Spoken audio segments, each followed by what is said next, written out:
উত্তর আটলান্টিক মহাসাগরের বিস্তীর্ণ নীল জলরাশিতে তখন সূর্য হেলে পড়ছে দিগন্তের দিকে। মৃদু ঢেউয়ের দোলায় দুলছে সমুদ্রপৃষ্ঠ। দূর থেকে দেখলে মনে হবে সবকিছু একদম শান্ত এবং স্বাভাবিক, কিন্তু এই শান্ত সমুদ্রপৃষ্ঠের নিচে এবং আকাশে সেদিন যা ঘটতে চলেছিল তা হয়তো মানব সভ্যতার ইতিহাসের সবচেয়ে ভয়াবহ অধ্যায়ের সূচনা করতে পারত।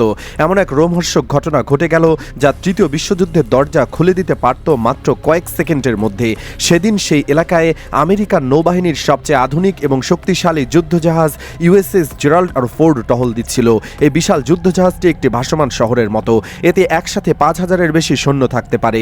ডেকে রাখা হয়েছে ডজনখানেক অত্যাধুনিক যুদ্ধবিমান। ফোর্ডের সাথে ছিল আরও ৬টি ছোট আকারের যুদ্ধজাহাজ, যারা একসাথে একটি শক্তিশালী নৌবহর গঠন করেছিল। পুরো বহরের মাথার উপর দিয়ে উড়ে বেড়াচ্ছিল কয়েকটি অত্যাধুনিক যুদ্ধবিমান। চারদিকে ছড়িয়ে ছিটিয়ে ছিল রাডার, সেন্সর এবং যোগাযোগ যন্ত্র। মোটের ওপর একটা সম্পূর্ণ ফাইটিং টিম মোতায়েন ছিল সেখানে। তাদের থাকার উদ্দেশ্য ছিল একেবারে পরিষ্কার। ইউরোপ থেকে আমেরিকায় যুদ্ধ সরঞ্জাম পরিবহনের জন্য সমুদ্রপথটি সম্পূর্ণভাবে নিরাপদ রাখা, কোনো ধরনের বাধা যেন এই গুরুত্বপূর্ণ পথে না আসে সেদিকে কড়া নজরদারি চলছিল। আন্তর্জাতিক রাজনৈতিক পরিস্থিতি তখন বেশ উত্তপ্ত ছিল, তাই এই সামরিক উপস্থিতি ছিল একটি শক্তিশালী প্রদর্শনও বটে। নাবিকরা নিয়মমাফিক কাজে ব্যস্ত ছিলেন। জাহাজের কন্ট্রোল রুমে অফিসাররা স্ক্রিনের দিকে চোখ রেখে পরিস্থিতি পর্যবেক্ষণ করছিলেন। আকাশে বিমানের পাইলটরা রুটিন টহলে মনোযোগী ছিলেন। কেউই আজ করতে পারছিলেন না পরবর্তী কয়েক মিনিটে কি ভয়াবহ পরিস্থিতির সামনে পড়তে যাচ্ছেন তারা। আকাশে টহলরত একটি বিমানের পাইলট হঠাৎ করেই তার রাডার স্ক্রিনে এক অদ্ভুত কিছু দেখতে পেলেন। প্রথম কয়েক সেকেন্ডে তিনি ভাবলেন এটা হয়তো কোনো টেকনিক্যাল গ্লিচ অথবা ভুল রিডিং। তিনি চোখ কচলে আবার স্ক্রিনের দিকে তাকালেন, কিন্তু না, সিগন্যালটি একদম স্পষ্ট এবং ক্রমশ শক্তিশালী হচ্ছে। তার অভিজ্ঞ চোখ কয়েক সেকেন্ড পর্যবেক্ষণ করেই বুঝে গেল এটা কোনো সাধারণ ব্যাপার নয়। রাডার স্ক্রিনে স্পষ্টভাবে ভেসে উঠেছিল একটি বড় বস্তুর ছবি, যা পানির নিচ থেকে ধীরে ধীরে কিন্তু নিশ্চিতভাবে এগিয়ে আসছে আমেরিকার যুদ্ধ জাহাজের দিকে। পাইলট এক সেকেন্ডও দেরি না করে তৎক্ষণাৎ এই তথ্য জানিয়ে দিলেন যুদ্ধজাহাজ ফোর্ডের কন্ট্রোল রুমে। তখন অফিসাররা তাদের স্ক্রিনের রাডার এবং সোনার সিস্টেমে একই জিনিস দেখতে পেলেন। প্রথম প্রতিক্রিয়ায় অনেকেই ভাবলেন হয়তো কোনো বিশাল তিমি মাছ অথবা বড় সামুদ্রিক প্রাণী, কারণ এই এলাকায় মাঝে মধ্যে বিশাল আকারের তিমি দেখা যায়। কিন্তু যখন তাদের অত্যাধুনিক সোনার সিস্টেম এই বস্তুর আকার, গতিপথ এবং গঠন বিশ্লেষণ করল, তখন কন্ট্রোল রুমে উপস্থিত সকলের মুখ ফ্যাকাশে হয়ে গেল। স্ক্রিনে ভেসে ওঠা তথ্য বলছিল এটা কোনো প্রাণী নয়, এটা রাশিয়ার একটি পারমাণবিক সাবমেরিন এবং এটি সরাসরি আমেরিকার যুদ্ধজাহাজের দিকে এগিয়ে আসছে। এটা কোনো সাধারণ ডিজেল চালিত সাবমেরিন ছিল না। রাশিয়ার এই অত্যাধুনিক পারমাণবিক শক্তিশালী সাবমেরিন একটানা ৬ মাসের বেশি সময় পানির নিচে থাকতে পারে, কোনো রকম পৃষ্ঠে না ওঠে। এর পারমাণবিক চুল্লি এটাকে প্রায় অসীম শক্তি যোগান দেয়। খাবার এবং অক্সিজেন সাপ্লাই থাকলে এটি মাসের পর মাস সমুদ্রের তলদেশে লুকিয়ে থাকতে পারে, কারো চোখে না পড়ে। কিন্তু আরও ভয়ঙ্কর এবং চমকপ্রদ ব্যাপার হলো রাশিয়া এই সাবমেরিনে এমন উন্নত প্রযুক্তি স্থাপন করেছে যা চলার সময় আশপাশের ৩ কিলোমিটার এলাকার সমস্ত ধরনের সিগন্যাল ট্র্যাক করতে পারে এবং গোপনে তথ্য সংগ্রহ করতে পারে। মানে এটা শুধু একটা যুদ্ধে সাবমেরিন নয়, এটা একই সাথে একটা গোয়েন্দা তথ্য সংগ্রহকারী সাবমেরিনও। সমুদ্রের অন্ধকারের গভীরতায় নিঃশব্দে চলতে চলতে এটা গোপনে শত্রুপক্ষের যাবতীয় যোগাযোগ এবং তথ্য চুরি করে নিতে পারে। আমেরিকান যুদ্ধজাহাজের ভেতরে তখন চাপা উত্তেজনা এবং টেনশন ছড়িয়ে পড়ছিল দ্রুততার সাথে। তবে সবাই ঠান্ডা মাথায় ভাবছিল, নিজেদের কাজ করে যাচ্ছিলেন। কন্ট্রোল রুমে একজন সিনিয়র অফিসার স্ক্রিনের দিকে তীক্ষ্ণ নজর রেখে দ্রুত হিসাব করে বলছেন যে রাশিয়ান সাবমেরিন বর্তমান গতিতে চলতে থাকলে মাত্র ৪৭ মিনিটের মধ্যে আমেরিকান যুদ্ধজাহাজের একেবারে কাছে চলে আসবে। এই দূরত্ব যুদ্ধক্ষেত্রে অত্যন্ত বিপজ্জনক এবং হুমকি স্বরূপ বলে বিবেচিত হয়। জাহাজের ক্যাপ্টেন তৎক্ষণাৎ সিদ্ধান্ত নিলেন যে তিনি কোনো ধরনের অপ্রয়োজনীয় ঝুঁকি নেবেন না। তিনি জানতেন এই ধরনের পরিস্থিতি যে কোনো মুহূর্তে মারাত্মক এবং বিস্ফোরক হয়ে উঠতে পারে। আমেরিকান নৌবাহিনীর যুদ্ধজাহাজগুলো একটা অত্যন্ত কঠোর এবং স্পষ্ট নিরাপত্তা নিয়ম রয়েছে। যদি ৮ থেকে ১০ কিলোমিটার দূরত্বের মধ্যে কোনো অজ্ঞাত বা শত্রু সাবমেরিন কিংবা যুদ্ধজাহাজ শনাক্ত হয়, তাহলে স্বয়ংক্রিয়ভাবে যুদ্ধজাহাজের সমস্ত প্রতিরক্ষা ব্যবস্থা সক্রিয় হয়ে যায় এবং ঠিক তাই ঘটল। মুহূর্তের মধ্যেই যুদ্ধজাহাজের সব অস্ত্র সিস্টেম, উন্নত রাডার, মিসাইল লঞ্চার এবং টর্পেডো সিস্টেম সবকিছু একযোগে জেগে উঠল, সক্রিয় হয়ে গেল। আরও গুরুত্বপূর্ণ এবং উল্লেখযোগ্য ব্যাপার হলো আমেরিকার অত্যাধুনিক লিঙ্ক 16 নেটওয়ার্ক সিস্টেম মুহূর্তের মধ্যেই স্বয়ংক্রিয় হয়ে উঠল এবং জরুরি তথ্য পৌঁছে দিল আশপাশের সব ন্যাটো সামরিক ঘাঁটিতে। ১ মিনিটের কম সময়ের মধ্যে পুরো উত্তর আটলান্টিক অঞ্চলের সামরিক ঘাঁটিগুলো জেনে গেল একটি রাশিয়ান পারমাণবিক সাবমেরিন আমেরিকান যুদ্ধজাহাজের বিপজ্জনক দূরত্ব চলে এসেছে। ব্রিটেনের একটি ফাইটার জেট তখন উত্তর দিকের একটি এলাকায় নিয়মিত প্রশিক্ষণ মহড়া চালাচ্ছিল। লিঙ্ক 16 থেকে জরুরি সংকেত এবং তথ্য পাওয়ার সাথে সাথে সেই বিমান দিক পরিবর্তন করে পূর্ণগতিতে দক্ষিণ দিকে ছুটে এলো ঘটনাস্থলের দিকে। শুধু ব্রিটেন নয়, স্কটল্যান্ড, নরওয়ে এবং আইসল্যান্ড এই ৩ ভিন্ন দিক থেকেই একসাথে উড়ে এলো P-8 পসাইডন নামের বিশেষ ধরনের সাবমেরিন শিকারী যুদ্ধ বিমান। এই বিমানগুলো সাধারণ ফাইটার জেট নয়, এগুলো বিশেষভাবে ডিজাইন করা এবং তৈরি হয়েছে শুধুমাত্র সাবমেরিন খুঁজে বের করা এবং ধ্বংস করার জন্য। এই বিমানগুলো কয়েক টন ওজনের শক্তিশালী টর্পেডো এবং ডেপথ চার্জ বহন করতে পারে, যা পানির গভীরে বিস্ফোরিত হয়ে সাবমেরিন ধ্বংস করতে সক্ষম। আর আশ্চর্যজনক ব্যাপার হলো, এই পসাইডন বিমানগুলো পানির 500 মিটার গভীরে লুকিয়ে থাকে সাবমেরিনকে সহজেই ট্র্যাক করতে পারে তাদের অত্যাধুনিক সোনার, বুয়ো এবং ম্যাগনেটিক সেন্সর ব্যবহার করে। রাশিয়ান সাবমেরিনের ভেতরে বসে থাকা নাবিক এবং অফিসাররা তাদের স্ক্রিনে স্পষ্টভাবে দেখতে পেলেন যে তাদেরকে একাধিক সোনার ডিভাইস এবং বিমান থেকে ট্র্যাক করা হচ্ছে এবং তাদেরকে টার্গেট হিসেবে লক করা হচ্ছে। সাধারণভাবে এই ধরনের পরিস্থিতিতে যে কোনো সাবমেরিন নিরাপত্তার জন্য পিছু হটে যায় এবং গভীর পানিতে লুকিয়ে পড়ে, কিন্তু রাশিয়ান সাবমেরিন কমান্ডার মোটেও ভয় পেলেন না, বরং তিনি সাহসের সাথে তার অবস্থান দৃঢ় থাকলেন, কারণ তারা সাবমেরিন কোনো সাধারণ প্রচলিত সাবমেরিন নয়। এই সাবমেরিনে রয়েছে পারমাণবিক ওয়ারহেড বহনকারী মিসাইল, যা একটি সম্পূর্ণ শহর পুরোপুরি ধ্বংস করে দিতে পারে মুহূর্তে।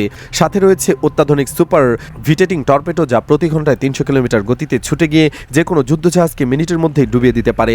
আরও রয়েছে অ্যান্টি এয়ারক্রাফট ব্যালিস্টিক মিসাইল, যা সরাসরি আকাশে উঠতে থাকা বিমানকে নির্ভুলভাবে আঘাত করতে পারে।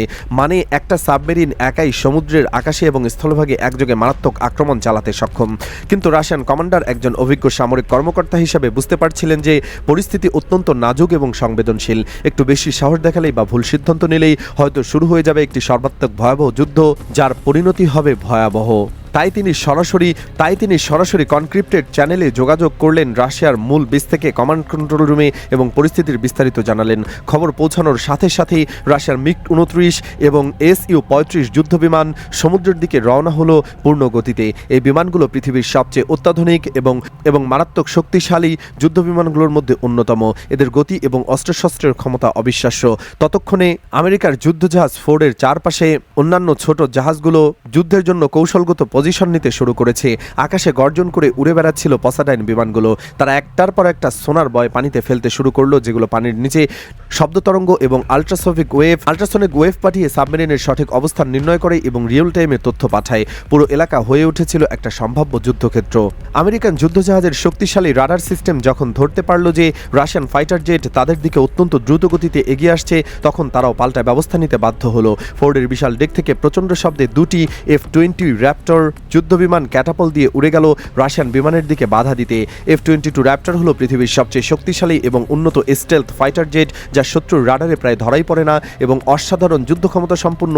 এই মুহূর্তে পরিস্থিতি এতটাই উত্তপ্ত ও উত্তেজনাপূর্ণ হয়ে উঠল যে সরাসরি যুদ্ধ শুরু হতে বাকি ছিল মাত্র কয়েক সেকেন্ড। আরও বিপজ্জনক এবং শঙ্কাজনক ঘটনা ঘটল যখন রাশিয়ান সাবমেরিন হঠাৎ করে সাহস দেখিয়ে একই সাথে আকাশে উঠতে পারা পসাইডন বিমান এবং আমেরিকার ছোট জাহাজগুলোকে টার্গেট হিসেবে লক করে ফেলল তার মিসাইল সিস্টেমে। মানে এখন যে কোনো মুহূর্তে সাবমেরিন থেকে মিসাইল এবং টর্পেডো ছুটে দেওয়া হতো।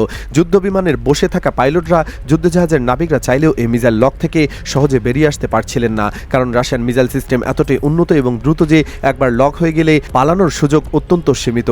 এদিকে রাশিয়ান যুদ্ধ বিমানগুলো সরাসরি উড়ে এসে ব্রিটেন এবং স্কটল্যান্ডের যুদ্ধ বিমানগুলোর একেবারে সামনে এসে অবস্থান নিল। এই পুরো মুহূর্তে আকাশটাই হয়ে উঠেছিল একটা উত্তপ্ত যুদ্ধক্ষেত্র।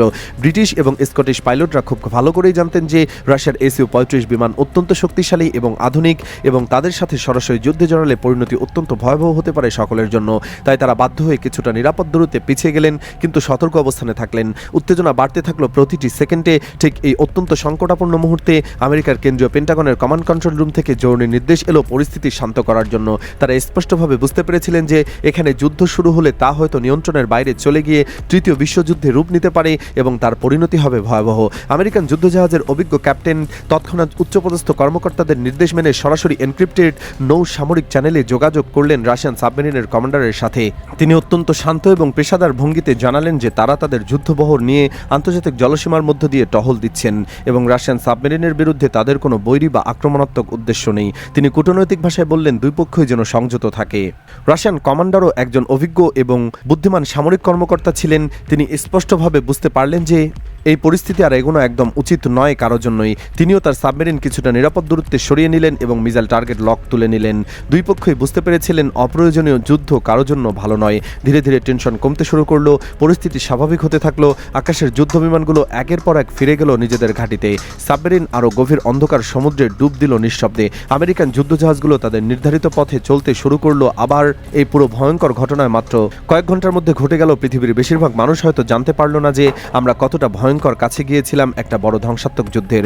সবচেয়ে আশ্চর্যজনক এবং চিন্তার বিষয় হলো এই পুরো ঘটনার আগে থেকে দুই দেশের মধ্যে কূটনৈতিক আলোচনা এবং সমন্বয় থাকলে সহজেই এড়ানো যেত, কিন্তু বেশি শক্তি প্রদর্শনের চেষ্টা এবং আধিপত্য বিস্তারের প্রতিযোগিতায় লিপ্ত দুই পক্ষই একটা অত্যন্ত ভয়ঙ্কর এবং বিপজ্জনক পরিস্থিতি তৈরি করে ফেলেছিল অজান্তেই। রাশিয়া এবং আমেরিকা দুই দেশই আসলে সরাসরি যুদ্ধে জড়াতে চায় না, কারণ এই দুই দেশে পারমাণবিক পরাশক্তি এবং তারা খুব ভালো করেই জানে যে তাদের মধ্যে যুদ্ধ মানে সম্পূর্ণ পৃথিবীর জন্য এক ভয়াবহ ধ্বংসযজ্ঞ। রাশিয়ার বেশ কয়েকটি সংবাদ মাধ্যম এই ঘটনা সীমিতভাবে প্রচার করলেও আমেরিকার কোনো মূলধারার বড় সংবাদ মাধ্যম এটি প্রচার করা হয়নি। সম্ভবত তারা জনগণের মধ্যে অপ্রয়োজনীয় আতঙ্ক এবং ভয় ছড়ানো এড়াতে চেয়েছিল, তাই এই মারাত্মক ভয়ঙ্কর ঘটনা সাধারণ মানুষের কাছে তেমনভাবে পৌঁছায়নি। কিন্তু আন্তর্জাতিক সামরিক বিশ্লেষকরা জানেন যে উত্তর আটলান্টিকে এই ধরনের উত্তেজনাপূর্ণ মুখোমুখি পরিস্থিতি আসলে নতুন কিছু নয়, বরং নিয়মিত ঘটনা।